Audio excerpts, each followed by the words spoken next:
Hello everyone and welcome to another edition of GV Bounce. I'm Damen Francis, alongside me is Patrick O'Meara. We're going to take you through round 14 of the GVFL.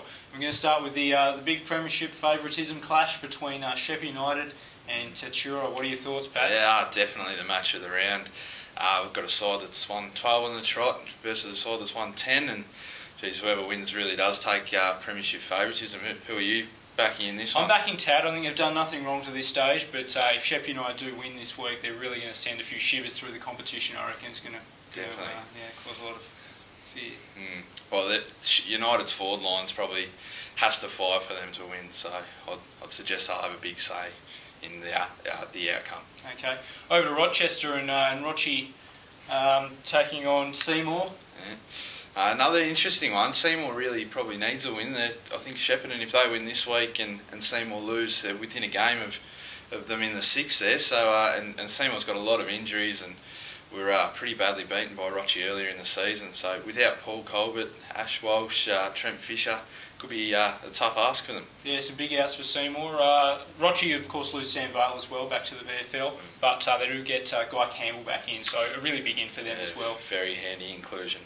Yep, absolutely. And so over to Shepparton, and they take on Benalla, two sides that are really coming off disappointing results last week. Yeah, definitely. Well, from all reports, Shepparton were not too bad after quarter time, but they were really blown out of the water there. I think it was 50-0 at quarter time over there at Mansfield. So, but yeah, they came back pretty well, and they've been in pretty good form over the last month or so. So you'd think they'll go in favourites, especially considering Benalla's performance last week was described by their players as unacceptable. So you'd expect them to come out breathing fire this week as well. Yeah, Angus Grigg coming into the side for Shepparton as well. Yeah, handy in for sure. Massive in, forward target. They've been lacking it all year, so it'll be interesting to see how he goes. Yep, absolutely.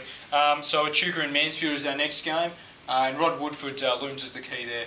Yeah, definitely. The big forward kicked 8 goals against them earlier in the season in their big winning. And if they stop him, who knows what could happen. The Echuca's rattled a few of those top 8 sides, so you just don't know what might happen. Yep. And Kyabram Uroa, obviously the Paul Newman case is the big talking point about this one. It's been a divisive one, the Paul Newman case, but what we can take out of it is he's out for 2 weeks, and that's a big blow for the Bombers. So you'd still think that they should be favourites in this one, with obviously Jason Morgan and the likes, still very classy players, and Liam Ogden's been in pretty good form. Yep.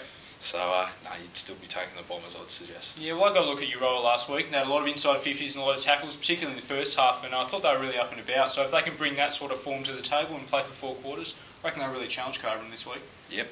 And the last game, Shepparton Swans and Mooroopna. Swans have had a pretty good record against them of late. How do you expect them to go? They have. Look, well, I mean, obviously coming off a fantastic result against Benalla last weekend.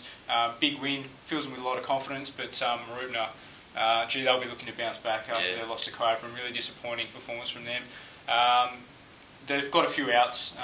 James Martin joins the injury list this week with a groin strain, and it's pretty disappointing for them, but look, they'll be looking to bounce back, and I'm sure they'll manage to do that against the Swans. Yeah. I'd suggest that it's probably the way it'll go. All right, well, thanks for joining us for another edition of GV Bounce. See you next week.